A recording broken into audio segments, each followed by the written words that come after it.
একটু জানাবেন যে সার্জারির কি কি মাধ্যম আছে?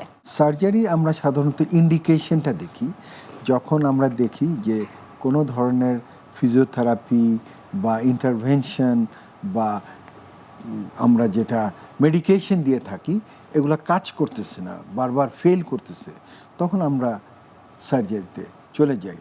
আমরা কখনই আর্লি স্টেজ বা মিডল স্টেজের সার্জারিতে আমরা যাই না।